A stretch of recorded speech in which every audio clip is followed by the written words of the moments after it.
through. Steve, can you put the details for the Eventbrite in the chat? I will do once we've got the people in. So we can do that then. Okay. Yeah. Hello everyone. We're just waiting for all the social media to go live on this Women in Food and Farming broadcast with our eclectic gang of committee members and Ted Hewett. So we're just waiting for the Facebook is lagging today. So Ted, part of this is we always look to wind up Christine on matters of the day, and sometimes she realizes and sometimes she doesn't. So let me go first and see what happens. So Christine, Liz Truss, so you advised her to become Prime Minister. How did that go, please? I'm not up in Balmoral. Aren't you? Okay, yeah. But actually, let's be just serious on that front. Are we happy that this internal election with the Conservative Party is now done, and now we can look forward? Christine, what do you think? Well, I'm absolutely delighted it's all over, and I suspect it was all actually sorted about 6 weeks ago, and we've all just been waiting for no reason at all. I just don't understand a democracy where 160,000 people can choose the most important person, the most important job that we have probably at the moment. Yeah, we could probably do with an election. But should we cover that topic off at another point? Hello, everyone. We are live with Women in Food and Farming with Beanstalk Global. My name is Max McGillivray. It's fantastic to host this monthly broadcast again with them all. Beverly, how many of these have we done? I was behaving myself and was on mute. I don't know. We must have done it 2 years worth. 22? Yeah, 24. I was going to say. Yeah. We started in the November, so we must be at 22. And the reason why we did this was that we wanted to keep the continuity of Women in Food and Farming alive and going, ready for when we re-entered the world and all the team could get back to live person events for Women in Food and Farming. So, team, have you got a live person event all set up, Debbie? Yes, we have. We're very much looking forward to it. It will be at Savills. Help me, Kirsty, is it Monday? It's on the Monday, the 26th of September at 5:30. Savills in Margaret Street off Oxford Street. And we want people to sign up, and Kirsty's put the link. We want lots of people to come because it'll be the first in-person event that we've had for ages, and it'll just be exciting to see everyone. And everyone, just in the green room, the team were just saying about the numbers. Christine, how many people have you already got booked in for that? Oh, just about 70 people booked in already, though I think people like Debbie haven't found the link, so maybe it'll be 71 in a minute. Our Debbie and technology, eh, Ted? Indeed. But in all seriousness, it's great to have that set up, and on the links we'll put I think it's Eventbrite, Kirsty, you're running off, isn't it? Kirsty, turn your ears on. Kirsty, turn your ears on. We'll put that link on. So, Kirsty, is there an upper ceiling of numbers that you can have? So we would like to have 100 people there. That would be fantastic. That's what we were sort of aiming for. So if we get somewhere near those numbers, that'd be really great. But I think it's looking already to be a really interesting event and a really great way for people to come. One of the topics we're going to talk about is what people would like to see in the future of Women in Food and Farming. Are there additional topics you'd like to cover? How would you like the structure or the format to change? Are there additional things you would like us to be doing for you? We'll also be talking about a rather hot topic at the moment around recruitment and early careers and how you attract young people into the business. We did have 15 free tickets for people under the age of 30 to join, because we really do want to encourage young women in the early stages of their careers to benefit from mentoring, but also for people who are further along in their careers to benefit from hearing from these young voices about what they are wanting to see in their future and how they're viewing the world, because it changes so often, and it's always really good for us to be able to learn from each other. Well done. I'm just going to make a halcyon call on behalf of the Women in Food and Farming group, because they're a bit modest, and they've suddenly woken up to the fact that they need a website to be able to promote these events, but they need a little bit of money. And Ted, help me here. We'll obviously come on and major on you in a minute. How much money would it take to make a nice little brochure website for Women in Food and Farming so that they can promote their events, show these videos, promote the in-live events in the future? Ted, what's a dart and a dartboard to make a nice little website, do you think? I reckon you could get away with 40 quid a month, something like that. Okay. It would be, and you just pay on an ongoing basis. Something like Wix would be pretty good for it. Yeah. Okay. So we need a bit of sponsorship for women in food and farming. Can you imagine that? We got just looking at the stats. There's 450 people watching us now on the various social media platforms. So if you had your brand on there and at these in-person events, you'd easily get, say, £1,000 back very, very quickly on the basis of just helping women in food and farming. Christine, is that okay to promote that? That's brilliant. Thanks very much, Max. I should just say, by the way, that our event on Monday 26th is actually Savills given us the room for nothing. So there is a charge which basically covers the food and the drink. So Kirsty said we had some free tickets. They've all gone now, but it's only 30 quid, and just do come along and say hello. And we won't spend the whole time trying to get money out of you, but it would be good to have somebody that gives us a little bit to help a website get going.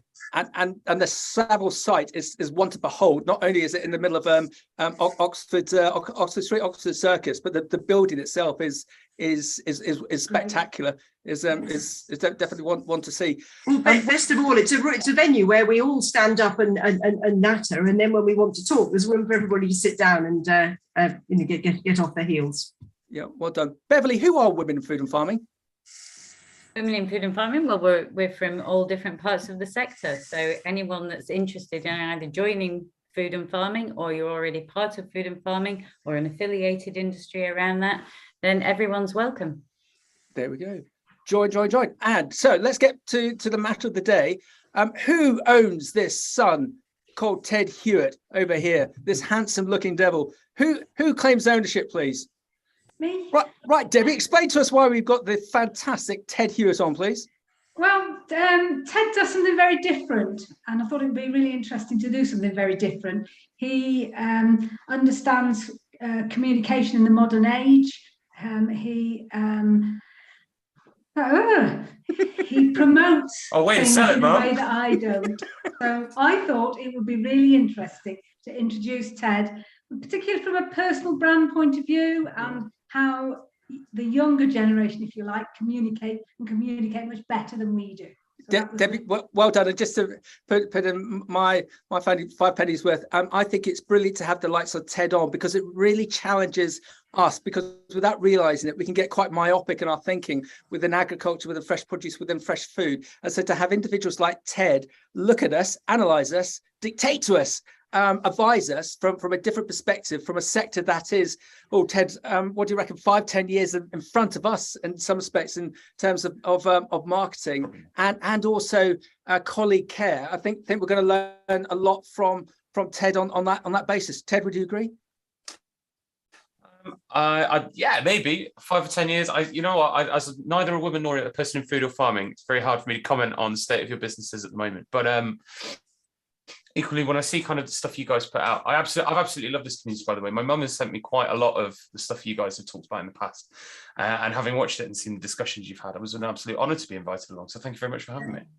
Okay, so so everyone, what the form is going to be, Ted and I are going to have a 30-40 minute conversation. Then we're going to bring the team back in from Women, Food and Farming to have a bit of a Q&A. So Debbie, Christine, Beverly, Kirsty, if you could just turn off your video. And just for those people, especially on the podcast, because everyone likes to hear a bit more of a background of our speakers that we've got on. So we're now live on LinkedIn, on Twitter, on Facebook, on... Oh, have I forgotten anyone? Who have I forgotten, Ted? On the podcast, I've forgotten. YouTube? You're on YouTube? YouTube. Thank you very much. Okay. So Ted very kindly this morning posted up the following on LinkedIn. And it goes, a few weeks ago, my mother asked if I could join a panel for women in food and farming. And I'll be honest, I wasn't exactly sure what I'd say or how I could add value to this group. I grew up in an agricultural community, and both my parents work in this space, but I've never had much interest or skill in that department, and I've instead pursued my own path in life. After speaking with Max, though, I cannot wait to have this conversation, talking about all things personal brand, culture, and well-being to a group of people who are keen to create amazing places to work. And that is my jam. This is the word we're going to all go away with today. Ted's word is jam. We've all got to learn this word jam. So Ted has been working in the employee wellbeing industry for the last 7 years, specialising in sales and marketing for companies that do good in the world of work. He's been lucky enough to work for some of the best companies in the industry and has a huge passion for communicating big ideas, sharing his learnings and creating teams that deliver on world-class objectives. Boom, boom, and boom. So Ted, let's just go back a bit. We've had so many people on Women in Food and Farming and also other broadcasts who've actually come from a non-ag sector and come into, I was going to say come into agricultural fresh produce, and they found it's been their route to success. Why didn't you go into agriculture? Oh, so many answers to that question. No, it definitely starts as a kid, right? So I was fortunate. I was brought up in this agricultural community in Northwest Lancashire, and lovely part of the world that it was. When I was maybe about 10 or 11 or 12, I remember watching Star Trek for the first time, maybe a bit younger, maybe I was like 8. And I just was like, that stuff is far more interesting to me than fields, crops, plows, tractors. I want spaceships, man. I want computers. I want things that are doing things that are bigger and broader and more exciting to me. And I always felt really, really energized and inspired by that stuff. So then when I kind of trotted on through school and through university, and I went to really great school and really great university, and then you come out the other side and you're like, what am I actually going to do? And I decided I'm going to be a musician. And that did not work out, but that's okay. I think that was one of the big learnings there. But the draw of agriculture was always something that I kind of kept at a distance. I'd seen through the lens of the work that my parents had done and seeing the things that my mum gets up to, which, you know, I'm really proud of her and she does amazing work, but it just wasn't, that didn't make me at all excited. There's a long running joke about my mother and potatoes, particularly a strange fascination with potatoes. And so it's very hard to get excited about these small brown round things that, while they are fantastic sustenance, they don't exactly get me out of bed in the morning. Yeah, I can absolutely relate to that. My father, retired now, he's a doctor of biochemistry and he lectured at Sussex University. And obviously the intelligence missed me completely out. But I remember at 16 doing a week's work of experience in his lab. And that put me off any thought of any scientific endeavors, and because the week after I ended up building pig arks for the next 6 months, and that set me on the route to agriculture. So I think sometimes you need to have that formative experience, and without realizing it, it's a bit like a bowling ball going down a bowling alley, isn't it? It's just going to push you in a particular direction to go in. And if agriculture is not the thing, but you've got that background to give you that push to go to a decent school and a decent university, you've got to find your way. What did you do at university? So I studied law. Wow. Yeah. And I was awful at that as well. It's funny. There's a really long chain of events that lands me here. But no, I studied law and then I transitioned into philosophy. And again, it was all just like, there were just sort of things I was partially interested in. And I was still trying to figure out, like, what are these things that actually energize me? What gets me out of bed? What are the things I actually really want to do? And this is just to paint a picture a bit, this was like 2008 when I left uni, right? So I walk out of uni with a law and philosophy degree right in the middle of the recession. And I was like, oh, guess I'll be a musician then. And started just trying to do that and got like odd jobs here and there. And that was a fine experience, I guess, but it was still so far removed from kind of where I sit today. It feels like a really wiggly, windy journey, which is not necessarily the wrong thing. It's just kind of how it was. I totally look at like say James Dyson. James Dyson didn't actually start to do well in his career until he was 53. And then there's a number of other examples like that. But perhaps we're a bit forced because of the environment that we're in, that you have to be successful, you have to have had the degree, you have to have the job earning 6 figures by the time you're 26, you have to have the house, you have to have the 2.3 kids and the Labrador by the time you're 30. But Ted, why? Because surely it's all about well-being. You don't need to follow the crowd, you need to do your own thing. It's about purpose, I think. So I think when I was doing the music thing, I had a real sense of purpose. I knew what I was trying to do, I knew what I was trying to accomplish, and like there was a goal, there was like an objective. It wasn't like, in hindsight, it was quite a wishy-washy goal, but there was still a goal. And what I found through that process, though, is I ended up having to get jobs that would sustain a musician's lifestyle. It's a very poorly paid job. If anyone's ever tried earning money playing music, it's a tough gig. But I spent a load of time with that purpose. And then when I sort of transitioned and started finding out, actually, you can earn quite a bit more money if you actually just get a job and be really good at that. And I found I was interested in some of the things at work, but I always was a bit more, work lacked purpose, especially I worked in big corporates when I first started. So I worked for a very large supplier who should remain unnamed. I worked for a few of them, and while they were kind of nice places to work in the sense they paid you well, or well-ish, they were not super fun. There was very little fun. Yeah. There was very little creativity or excitement or like energy that I could take from work. Yeah. And it was fine when you were still doing, you've got hobbies and endeavors that you enjoy doing outside of that. But actually it was, for me, it was the journey I went on post that, figuring out that actually work needed purpose for me, to get energized by it and to get excited by it. Yeah. And so it was then a kind of, when I kind of fell into the wellbeing industry at the time, and I'm incredibly lucky, thinking back to it now, to get that first job that I got in this space. You know, HR technology was like something I didn't even know what HR technology was, but I somehow landed myself a very junior sales role at this amazing business, and I went from not knowing what I wanted to do, having just landed in London, never lived there before, to having a very clear direction, purpose, mission, my own set of values, things that I believe in. And Ted, dare say, a bit of authority on what I was talking about. And Ted, why was that? Was that because the company had given you that direction? Using my bowling ball Ali and analogy again, to what they gave you that magic dust, and you picked on that and just focused there on in. Yeah, there were two. I think there were two things they really did that changed things for me. The first one, like from a top-down level, they created a business, and the whole business was about innovation and creating spaces where people could be the best version of themselves. It was a really big part of the narrative they had, a really big part of who they were as a business and how they operated with their customers when they were building the tech, when they were delivering it and running customer success and these big employee engagement programs. It was all about creating space where people could do good work. And on the back end of that, what that created was this amazing space for managers to really own it and do things that managers, I think, oftentimes feel impeded to do. And I was really encouraged. There was my first boss, a guy called Louis. He was phenomenal. He like opened doors for me, and not like through introductions or anything. It was more in yourself. Like the line that always really stuck with me, and I said this to all the people I've managed since, is that your superpower is you're the best version of Ted that there ever will be, and that's what you have. No one else can copy that. No one else can take that from you. That's your biggest strength and your biggest asset when you're going out and doing your job. And I've thought about that a lot over the last few years, and I ever since, really, because it's true. Like, and Max, you're definitely the best version of Max that there could ever be. That's what you have got going for you. And anyone watching this, that's probably something to think about.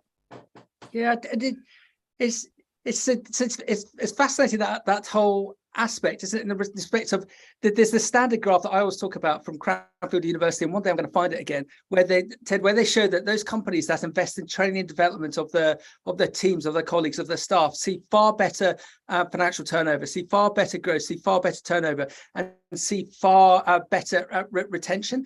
But within our sector, that it's not just the companies, but it's also the attrition that goes on in the sector, all the stresses that's going on with everything at the moment. But it's really difficult sometimes for those companies to be able to, here comes my phrase again, create that magic dust to empower those people, because of whether it be the culture internally or the culture within the trade. It can be just very arduous. So let's talk about employee engagement and company culture and employee well-being.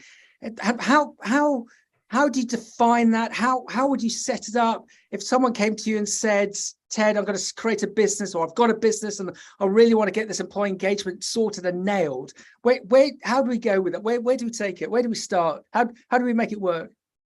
Well, now we're getting into it. Like, I think first off, there's like a language problem. So the idea of employee engagement, if we start with that one, is maybe a bit challenging, because from my experience of it, engagement isn't something you either have or have not got. Like, if you think about how you feel, like if you think about engagement as a definition of like how passionate you feel about what you're doing, like how engaged you are, how much you're enjoying what you're doing, that is a spectrum and a scale. Like, I feel very differently about it on 9 a.m. on a Monday as I do from 3 p.m. on a Wednesday or 6 p.m. on a Friday. Like, they are all, and it fluctuates all throughout the week.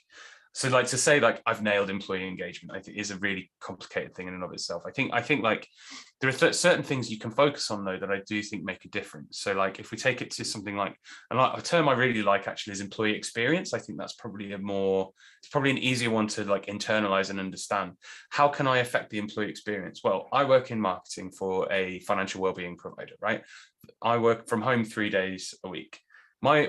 Which would argue 60-ish% of my employee experience is staring at my computer screen. If I don't have a computer that works properly, that is a really bad employee experience. And it's I just for 60% of your working time at this business. Like, so that's something you can tangibly solve with a relatively small amount of money, right? Yeah. Making sure you've just got equipment that works, software that isn't crap, and not putting loads of unnecessary blockers in and around those things. But then you've got the other 20%, of like the culture stuff, the relationships that people build. And I think if you work there's two ways of looking at it. They've got small businesses which create the like micro cultures, and those are really, really powerful. And those are the things like that you hear about startups that like explode out of nowhere. That's where the magic dust is. It's in those, like, I dare say, familial relationships. Although anyone who uses family at work it's a little bit of a red flag at this point to me. But we can talk. So you've got these kind of like microculture small businesses. Large businesses operate in the same way. You've got lots and lots of microcultures, but they try and dictate from a top-down level about what that should be. How should we all act? And that's where things like mission and values and being really value-driven can actually start to turn the needle. So if you think then, how can I improve my employee experience through tangible or intangible things, whether that is treating people with respect, whether that is having sensible policies, whether that's investing in better benefits, whether that's just investing in making sure that their job design is sensible and that people actually aren't just doing menial tasks nonsensically for no reason. And then at the top level, you've got the kind of strategy stuff, like how can we dictate the sorts of interactions we want people to have? How can we create the spaces? How can we enable those mid-managers to allow all of our baseline employees to actually do great work without getting loads of red tape and stuff in the way? So like, that's probably a bit of a wishy-washy answer to saying I think there's a lot in there. Yeah, and I agree. I remember another comment that came from I think it was the CFO of British Telecom, who was saying that if you've got a business with over 500 employees, it's so difficult to create that employee engagement, let alone if you're on a multi-site basis, let alone if you're on an international basis. And we've often talked with Beverly about this because, geez, £500 million turnover and sites from, from Senegal to Spalding to America. And it's very impressive as to what they do with their business to keep that employee engagement going. But it's hard work, isn't it? I just go back to that it's so simple, the computer element of it. But you took me back a few years when I first started off, and I was on a rubbishy laptop, and the accountant wouldn't allow any of us to change our laptops, and they lost 2/3 of the team within a 3-month period because everyone was just so frustrated because it's commission based and we couldn't do anything, and the bosses wouldn't allow us to get the computers we wanted because the accountant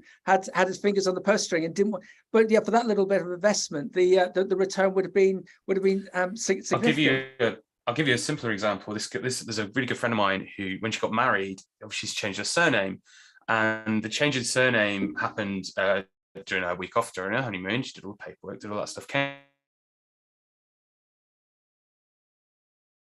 Every single one of her work log, including her pass to the front door, would no longer work because of her change of name. So what you've done is you've taken this lovely thing, this human experience where like her colleagues were celebrating about her getting married, like the business was aware what she was doing, but the infrastructure around it that created a chunk of her experience, which was things like opening doors, all of a sudden was broken by just a little bit of a lack of forethought and not enough focus or understanding that actually was a really big part of how she interacts with work. She worked there 6 more weeks and she left. Wow. And Ted, everything is changing so rapidly. You look at my father. He only ever had two jobs in his career. You look at your mother. She's only ever had one employer in her life, the potato. Touché.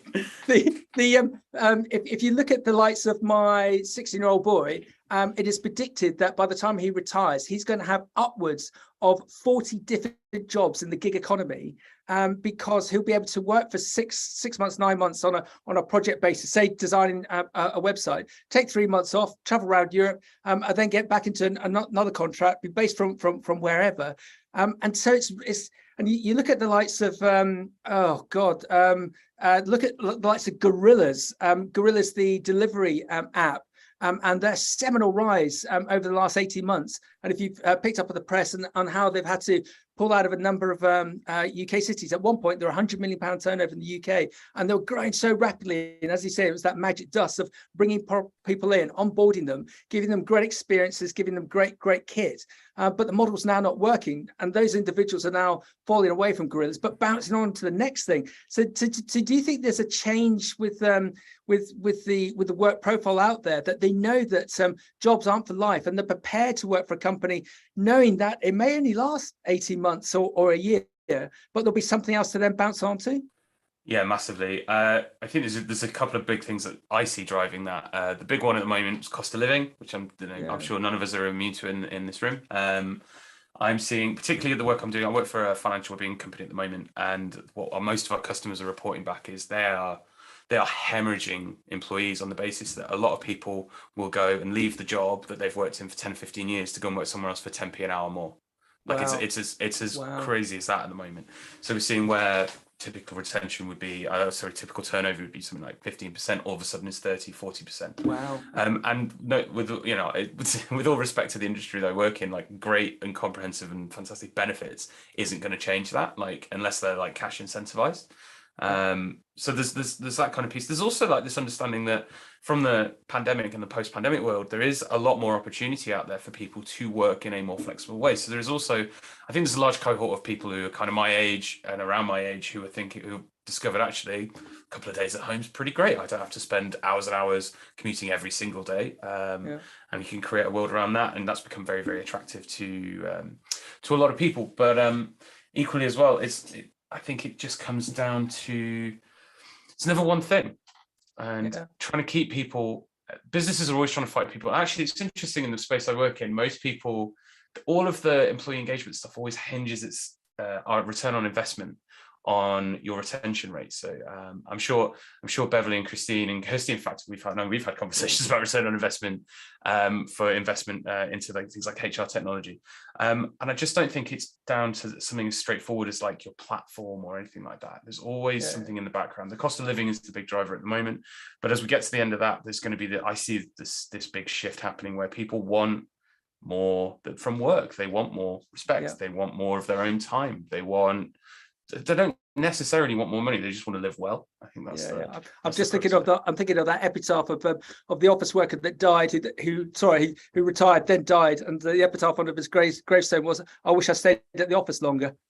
and you spend so much time in the office. You want to enjoy it. You don't want to go in there feeling miserable. I've got Mr. Shouty on WhatsApp, who I'll call Mr. Shouty, and he says, "Fantastic beard, Thanks, Ted, beard of the year." Our sector is slightly more sedimentary than the sectors that yourself and Ted have been talking about. How do we keep retention of staff within the likes of our agricultural business, with all the changes going on at the moment within business and within politics? So we've got.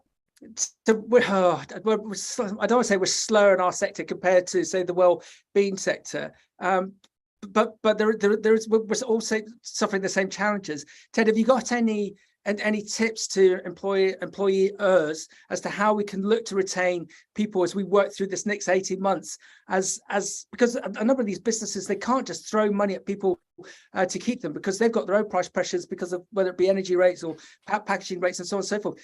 What is let's use our term again, the magic dust to creating, to holding on to people, to keeping that retention level high, to creating that well-being within a business? Any tips you can give us? So the big one I'd always start with is listen. I think the idea of surveying and asking your people questions is really popular. Lots of people do it. I think it's done really poorly a lot of the time, and that's not through fault. It's largely down to actually the complexities of data collection itself. It's very difficult to create a questionnaire that's free of bias, that isn't answering questions that you already know the answer to, and also then has a good experience for the user that'll actually get you the correct information. I'll give you an example. We did a survey at Salary Finance recently. We asked our people, do they think they are more productive, less productive, or just as productive as they are at home versus the office? 99% of people said they are at least as productive, if not more, at home. There's no way that's true. I'm just statistically that is not possible. But no one's going to sit there on a survey and say I'm less productive anywhere on a work survey. You're just not going to say that. So there's little challenges like that. If you're going to listen, I would strongly encourage you to invest your money in that kind of piece. Work with a survey provider if you can afford it, or if you already have one in place, and actually talk to them about what is it that what are the questions you're trying to answer. It's really easy just to say, listen to what your people want. And to your point, actually, you can't just someone goes, I need 10 grand a year more to stay, and you go, it's just not feasible to always do that. but really talk to them about what it is that they're seeking. Why is it that they need that extra cash? Is it to fund some kind of lifestyle thing that they're trying to do? Is it because actually the benchmarking is off and actually we are underpaying people and that's just how that is? And do you start to get an understanding of that problem? Or is it more, do they want more? Do they want more responsibility? Do they want to take on new challenges? Is it actually that they're bored? Is it that it's trying to figure out those things? But the challenge always comes again, when you're asking these questions, you try and summarize an entire cohort of people who all think differently, all have different life experiences and feelings and their own problems going on, under like a single thing. So when you are doing those surveying thing, the one thing I'd advise really strongly, especially if you work with a provider who does this, is like, I'd stay away from that singular like engagement number. So you've probably seen this around a bit where people, my employees are 66% engaged. Oh, don't. Yeah, I've seen it. Awful. Yeah. It just doesn't mean anything. It's a myth and a mythical figure, much like the IQ test. It doesn't really tell you anything. It just tells you how good they were answering the test. Yeah, and actually, just to interject, there's I hope it's okay to bring this in. I'm sure she won't mind. Jane Craigie of Craigie Marketing, who's on Women in Food and Farming, and we've had on a number of times over the weekend. She posted up on Twitter and LinkedIn about her concern that a number of her team work from home, and she's really worried about the cost of living crisis. And so she was reaching out externally as to what can I do to assist my team to make their life easier, because Jane, I'm guessing, can't throw money at them because she's a small business, but she wants to make sure that they're okay. And she was doing it in a completely non-jingoistic manner, because that's just Jane all over. And actually looking at the feedback that she was getting, everyone was positively piling in with suggestions as to what they can do, that there's employees. And I just thought, actually, just stepping back from it, looking on a helicopter view, what a great thing that she's done, that rather than doing a MailChimp survey, how satisfied are you at work today, 0 to 10, she was actually going out externally to try and find solutions to then present to her team and say, well, these 10 people come back and they've suggested X, Y, Z. What do you think? Can we all do that? And I just thought that engagement was so good. And someone who might want to work for Jane, or someone at Jane's who might be thinking of moving on just because of a financial basis, would have second thoughts because of the way that they're being looked after. So for me, that was a fantastic example of employee engagement. Of, I'm thinking of you because I want to help you. I want to make this work for you. So I saw this wonderful example the other day. I was talking to someone. They, because they've gone fully hybrid, they've scaled back their office. They had a really big office, now have a much smaller office, so people come in on particular days. And on the saving they've made on the office space, they have passed that entire saving back to the employees. So wow. I think it was something like 200 grand a year. They're now giving that back to employees, not all of it, but enough of it to help them with their energy bills. That's all go straight. That was the pitch, is that we've made the office small. We're saving X amount of money a year. It's back. Let's give it back to you guys, because you're going to, like, you're sat at home using your own energy to do the work. It's going to make sense. Yeah, and there's this expression, I'm never quite sure whether I should use it or not, about never waste a crisis. The predictions are that we're going to be working through this for the next 18 months. So now, Ted, see if you're in agreement with me on this one. Now's the time to look after all of our team, to show them that we're with them on this one, to help them to create that employee engagement, to create that positive work culture, so that we can all figuratively hold hands and work through this. Because when we get through this, they're going to be so positive about working for that business ongoing, and they're going to recommend that business to other people. What do you think? Absolutely. I think, though, there's always two sides to the coin. It's very easy to talk about that stuff, and it gets talked about a lot, right? We talk about how we care about our people and the things we do for each other and the ways in which business supports its employees, employer of choice language, whatever kind of works in that sense. There's a very different thing to saying it to doing it. And I find that talk is really cheap and everyone's really wise to it at the moment. So in a candidates market in particular, it can't just be us reminding people. I see HR people doing it all the time, actually, where they're like, we've got these amazing benefits, we're doing this and that, and people are still leaving. You've got to go, well, there's clearly more to it than that. There's clearly something else that you're not understanding, that maybe you haven't unlocked in people. Maybe there is something a bit more fundamentally wrong. Maybe it's at the leadership team level, maybe it's at the mid-managed level, maybe it's a training and L&D problem. But you've got to, that's the thing I would focus on, rather than telling everyone about how great it already is or how much work you're already doing. Like, what thankless as it is, you still have to do that extra bit more and actually put your money where your mouth is sometimes. Yeah, and it's, you brought me back to. I wish I had the printout. There was a great thing on LinkedIn about a year ago, just bemoaning the fact that people post up roles saying benefits, 21 days holiday plus bank holiday, pension, legal requirements, lunchtime, and it's not a benefit. It's a bloody legal requirement. Talk about. Ted, I'm on. Sorry, you go. Talk about mental awareness training. Talk about financial planning training. Talk about free gym membership. Talk about the duvet day. And don't talk about blinking bank holidays that is a legal requirement. It's just appalling. Sorry, competitive pay, which is like the most. Of course, it's competitive. I'm not going to work for substandard pay, am I? I mean. It's stuff like that. It's I understand why, having worked with a lot of recruiters, and particularly the job I do now, we've got a huge recruitment problem. Like, we scaled really fast. Yeah. One of the challenges that salary finance has really had is that through that process, it's burned out quite a lot of people. So people have gone, really good people have gone. We now have to recruit back in new knowledge, new skills, and it's really, really challenging. It's been really, really difficult to get those people in. And so when we list out, when we do the careers page and we rebuilt it, it was one of those like, we kind of have to put something about pay. I'm personally, my business doesn't agree with me, but I'm all about putting the salary on a job spec. I think that's actually, I don't know how do you feel about that, Max? Yeah, candidates want to know three things. They want to know the exact company, the exact location, and the exact money. So when we run an advert with my recruitment head on, what we tend to do is nominate who the client is, nominate the location, and fudge the money.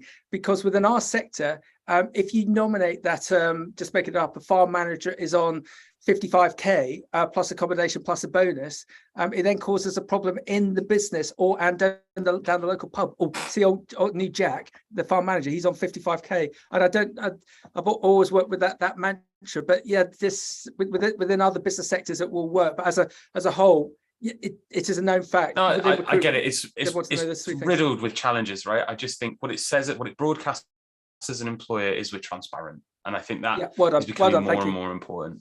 Yeah. Okay. So it feels like we're doing a bit of a toolbox for everyone for the next 18 months using your expertise. But let's just keep going with this. So how can we create a better culture that's going to assist and retain people and recruit people in for the next 18 months? What would your advice be on that, please? It's nothing. There's no like one thing. I think, depending on what you're trying to do, be really clear with your mission. Like, why are we? If you've come across Simon Sinek's work, I've really liked his books in the past. Start with Why was a really, really good one, because the message is really obvious. If you can communicate why you're doing something, what you're trying to do, like, I'll give you the example. Actually, the business when I first moved into this space it was incredibly mission orientated, and the mission was to I've forgotten what the bloody mission is. It's off the top of my head. But to help employees all around the world, and it was just so altruistic. It was so kind, and it really like landed with me to make the world a better place to work. That was it. To make the world a better place to work. That was just like, I'm in. Wow. And I bought into that in a really heavy level.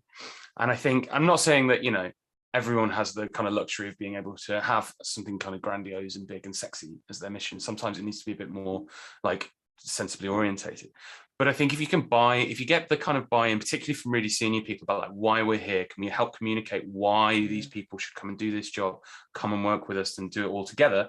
What we'll start to figure out is like, what are those core values that we all share? What are those things that we that make us great and make us strong and create the best experiences, whether it is as simple as plowing fields, or if it's more complicated, like making crisps, become painfully aware is a very complicated process.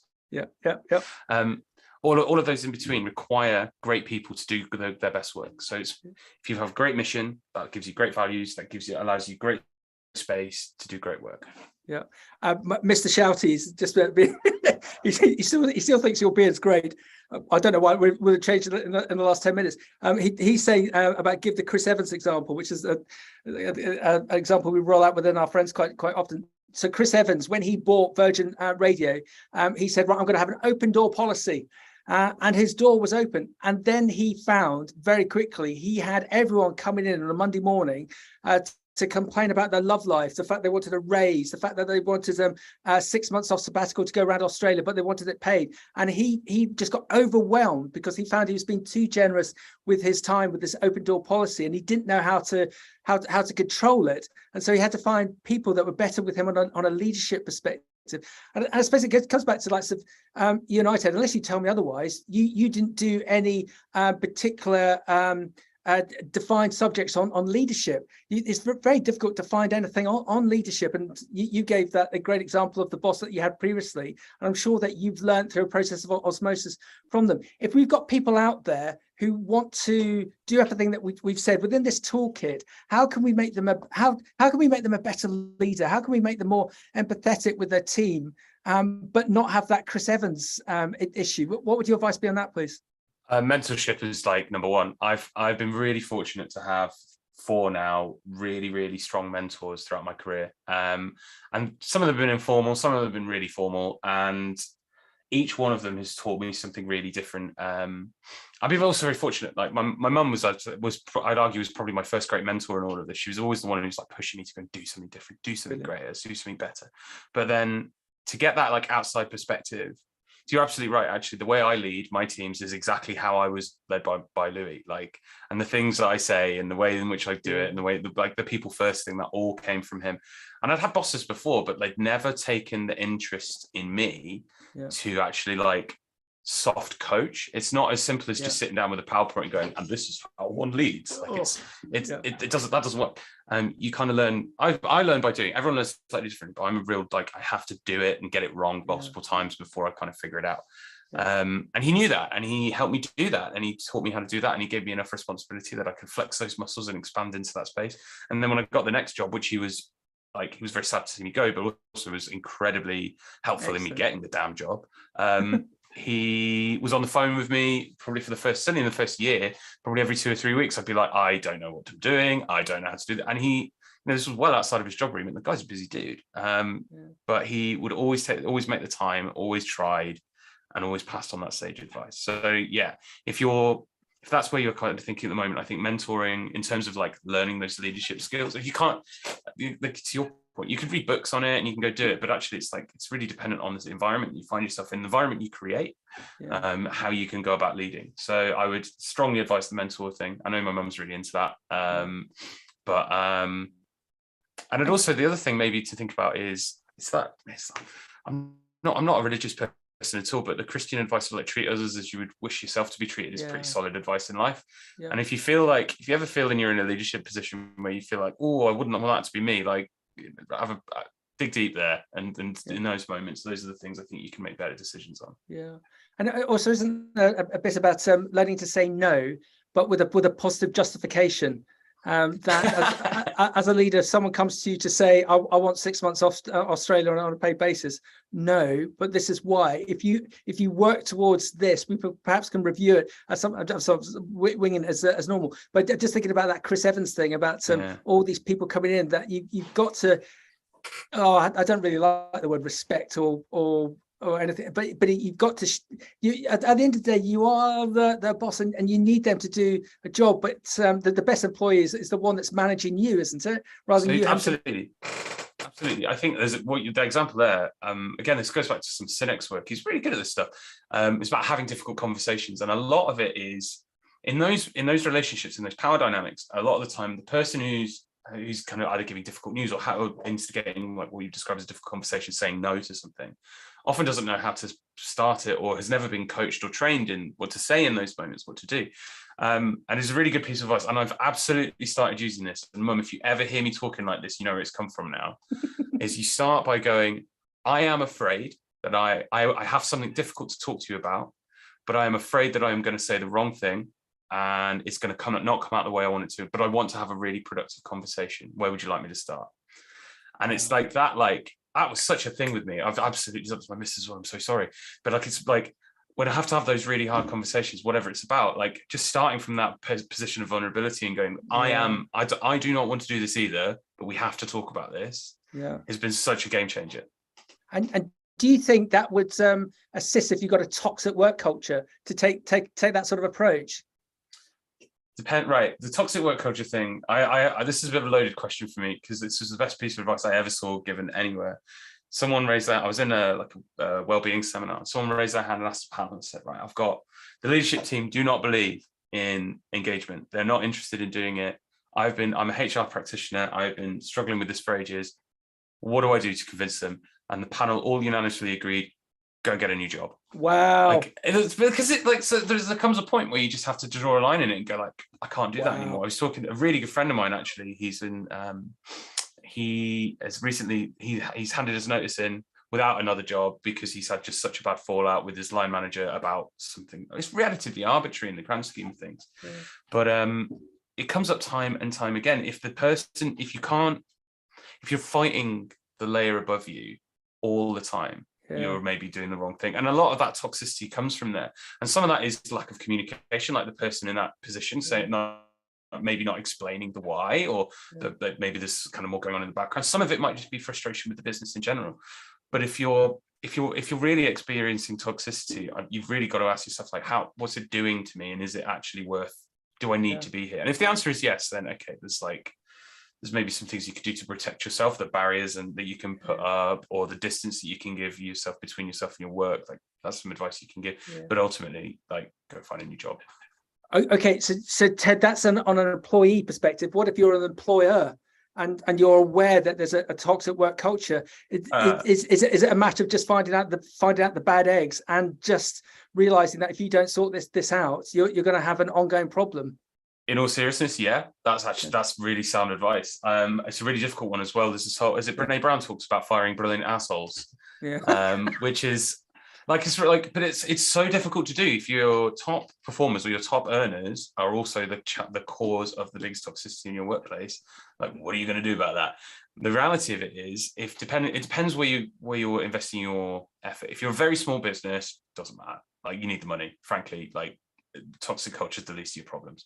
Yeah. If you're a larger business, though, the knock-on consequence of that one person, yes, they might be earning you, they might be your top sales biller, or might be head of a big department or something that's really important, really integral, really knowledgeable. But the cost that you incur from that, like, that you can absolutely measure, by the way. If you look at retention and get satisfaction surveys, you could do your EMPS or whatever you want to do to like figure that out.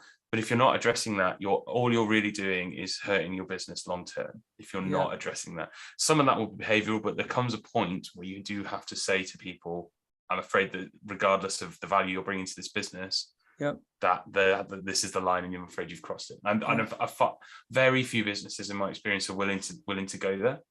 Yeah, because I think it's a British thing, isn't it? We don't particularly like conflict within the work environment. One thing I've learned, and advise companies who can come to me saying we're concerned about our turnover of staff, exit interviews, perform a proper exit interview, when you've done all the normal stuff, ask them, why are you leaving?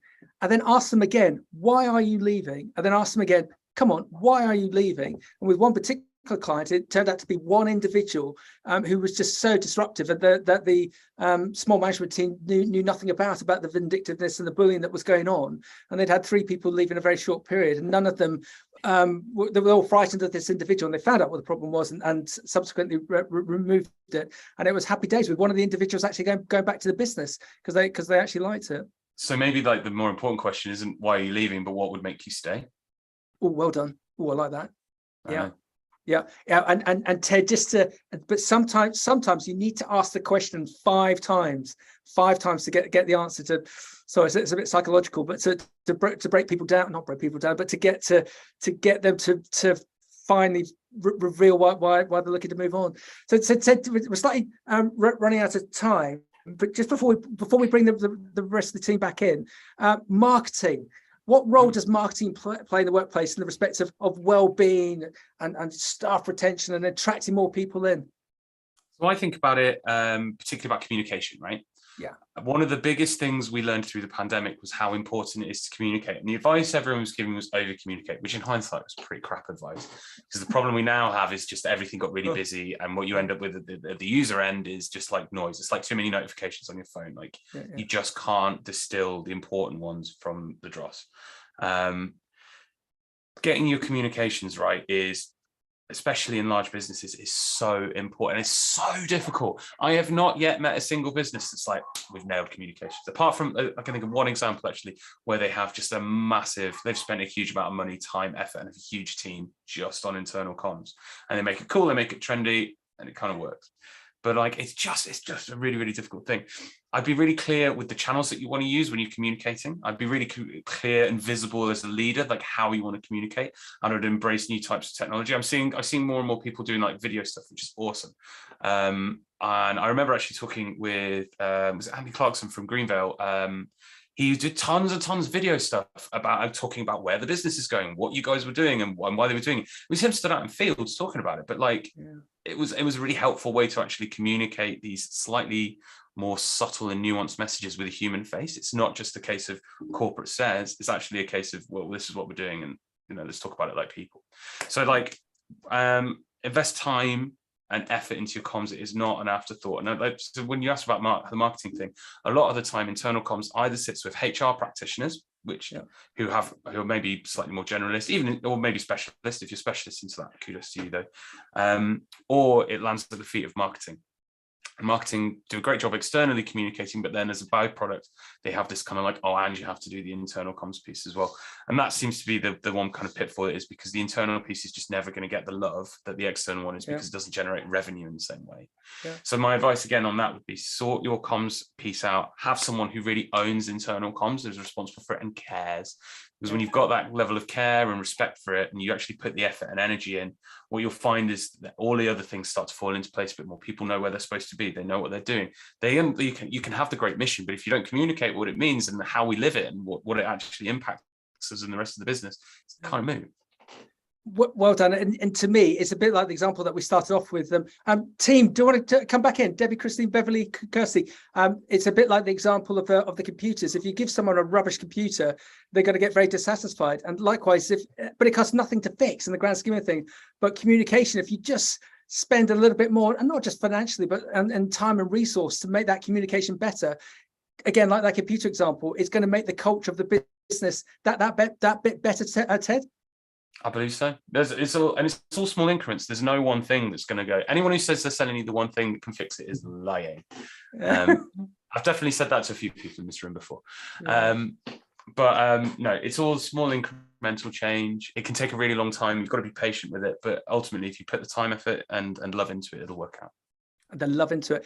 Beverly, you definitely put the love into it within your team, because G is one of the most successful businesses in fresh produce. But as we've talked before, Beverly, it's not been an easy journey. But for yourself, would you agree with the whole sentiment that Ted and I have been talking about, Beverly?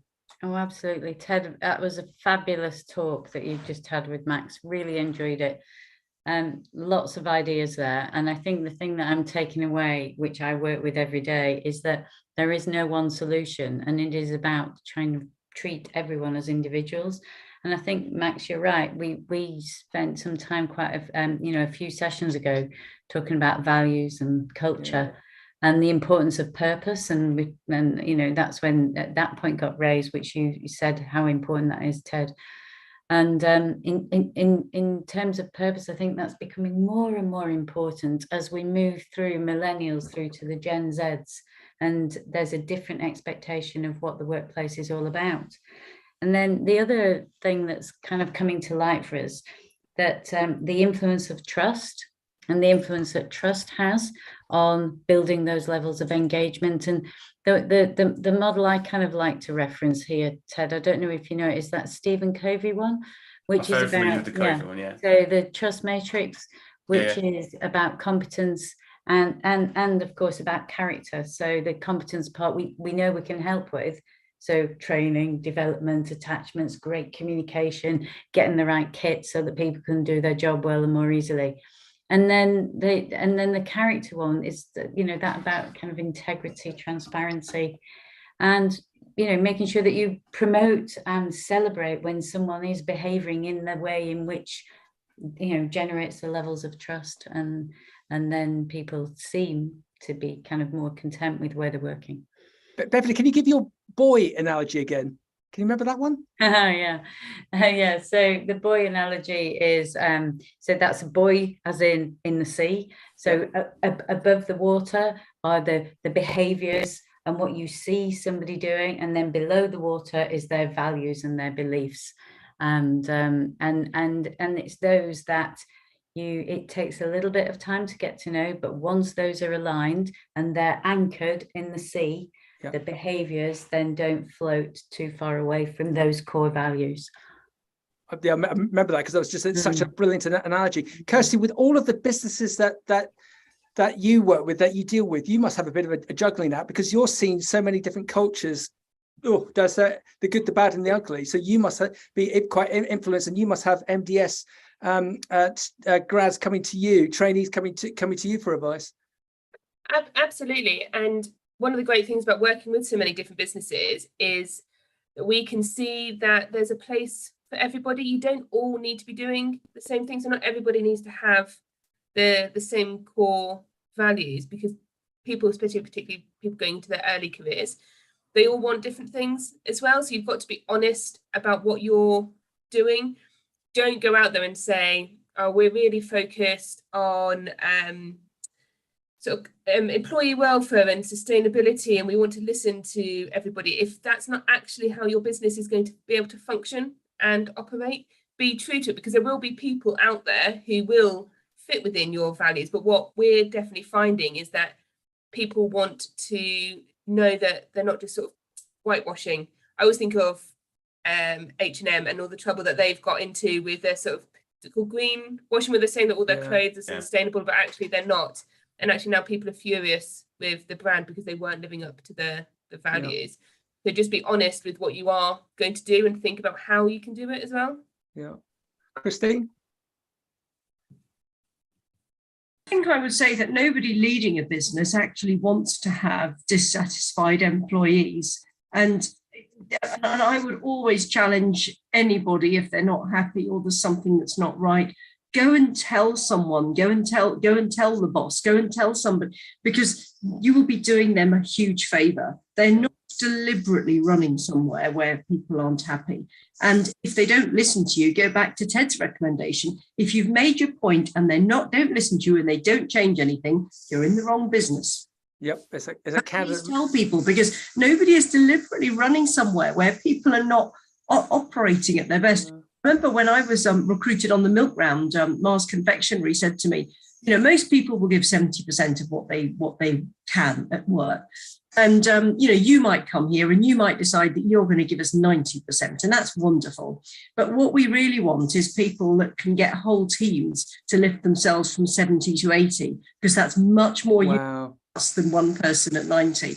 And that was something, I didn't even join them at the time. I did go and join them later.